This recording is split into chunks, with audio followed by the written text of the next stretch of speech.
पाकिस्तान के farmer head coach Mickey Arthur ने यह कहा है कि बाबर आजम और मोहम्मद रिजवान मौजूदा जो टी20 क्रिकेट खेली जा रही है उसको सूट नहीं करते हैं। यानी उन्होंने इस चीज़ की हमायत की है कि बाबर आजम और मोहम्मद रिजवान को टी20 टीम में नहीं होना चाहिए। ये अलग बात है कि उन्होंने तारीफ भी की कि वर्ल्ड क्लास प्लेयर हैं, बट अब टी20 की मांग कुछ और हो गई और उन्होंने माइक हैसन जो कि अब पाकिस्तान टीम के कोच हैं उनकी तारीफ की कि वो एक खास प्लानिंग के तहत पाकिस्तान क्रिकेट को लेकर चल रहे हैं और साथ में सलमान आगा जो कप्तान है, दोनों इनका एक अपना एक विजन है जिसको लेकर वो चल रहे हैं और इसमें पाकिस्तान के लिए थोड़ा के सूदमंद रहेगा मामला। ये मिकी आर्थर ने कहा। और नंबर 2, आपने शुएब अख्तर साहब का स्टेटमेंट सुना होगा। उन्होंने बोला कि लिख के मैं देता हूँ, आई कैन बेट कि आफ्टर ये जो ट्राई नेशन सीरीज है पाकिस्तान 3 चेंजेस करेगा और इशारा उन्होंने बाबर की तरफ भी किया। बासित खान साहब ने भी बाबर के ऊपर बात की कि होना चाहिए और भी बहुत से क्रिकेटर्स हैं जिन्होंने ये बात की कि बाबर आजम होने चाहिए। अनफॉर्चुनेट है ये बात कि पाकिस्तान टीम अब जब एक रोज़ दूरी पे है, ट्राई नेशन सीरीज शुरू होनी है, जैसे एक तरह से वो कर्टन रेसर होगा फॉर एशिया कप और हम इस बहस में पड़े हैं कि बाबर होने चाहिए, नहीं होने चाहिए, रिजवान होने चाहिए, नहीं होने चाहिए। शायद जब टीम अनाउंस हो रही थी सबसे ज़्यादा मैं बोला था कि बाबर रिजवान के बगैर टीम नहीं बनती है इन कंडीशन के ऊपर, कम से कम दोनों में से एक क्रिकेटर ज़रूर होना चाहिए। ये मेरी राय थी, मेरी पर्सनल राय थी। बट जब टीम बन गई, अनाउंस हो गई, खिलाड़ी ट्रेनिंग कर रहे हैं, जो आए हैं ये भी हमारे ही शहजादे हैं, हमारे ही हीरो हैं और हम उतनी ही सपोर्ट करेंगे इनको जितने हम बाबर या रिजवान को करते हैं, बिकॉज ये कोई क्लब की टीम नहीं है, इट्स अ पाकिस्तान टीम और इनके सीने के ऊपर भी वही झंडा लगा है जो बाबर और रिजवान के ऊपर लगा है। मैं अभी भी शायद ये समझूं कि दोनों में से किसी एक की ज़रूरत मतलब पाकिस्तान टीम को डालना चाहिए था, मैं अभी भी कहता हूं। बट मैं ये भी कहता हूं कि खुदा ना खास्ता अगर हम ट्राई नेशन सीरीज हार भी जाते हैं फिर भी टीम में चेंज नहीं होना चाहिए।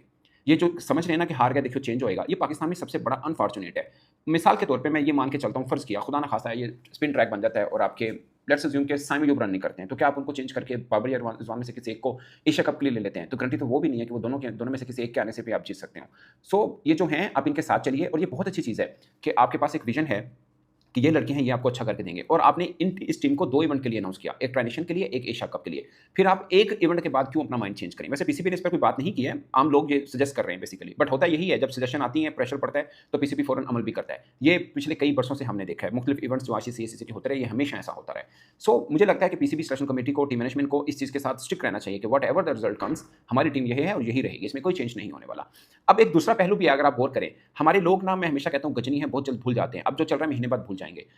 With due respect to all our great cricketer जो पाकिस्तान के लिए खेले, मैं जस्ट एक कोट करना चाह रहा हूँ। शुएब अख्तर मतलब Pakistan one of the star cricketer, but उन्होंने एक बार बोला था कि बाबर आजम बहुत बड़ा फ्रॉड है। ये उनके अल्फाज थे। और अगर उनको ये लगता है या किसी और क्रिकेटर को जो पहले कहते थे कि बाबर आजम की टी20 टीम से जगह नहीं बन गई, अब वो क्यों कह रहे हैं कि हाँ बाबर आजम को होना चाहिए? मैं वैसे बात इस पे मैं खुद पहले बोलता हूँ कि बाबर आजम से किसी एक को होना चाहिए, बट मेरा पॉइंट ये है कि ये जो पहले बाबर जब टीम में थे तब बहुत से क्रिकेटर्स कहते थे कि बाबर आजम को नहीं होना चाहिए, रिजवान को नहीं होना चाहिए। अब जब वो नहीं है और आप हार रहे हैं तब भी आप कह रहे हैं कि नहीं बाबर रिजवान को होना चाहिए। मैं वैसे बात कर रहा हूँ, हम वनडे सीरीज वेस्ट इंडीज से हारे हैं, टी20 हम जीते हैं, जिसमें हम हारे हैं उसमें बाबर रिजवान खेले हैं। मैं ये लॉजिक नहीं दे रहा कि बाबर रिजवान नहीं है तो ठीक है, मैं तो पहली मेरी लाइन ये है कि बाबर रिजवान को होना चाहिए, इन दोनों में से एक तो लाजमी होने चाहिए। बट मैं अब ये मतलब मेरा ये ख्याल है कि अब जो टीम अनाउंस हो चुकी है ना, हमें इसके साथ खड़े होना है। इनकी जीत हमारी जीत है, इनकी हार हमारी हार है और हमें पूरी मजबूती के साथ इनके साथ रहना है। ये हमारे क्रिकेटर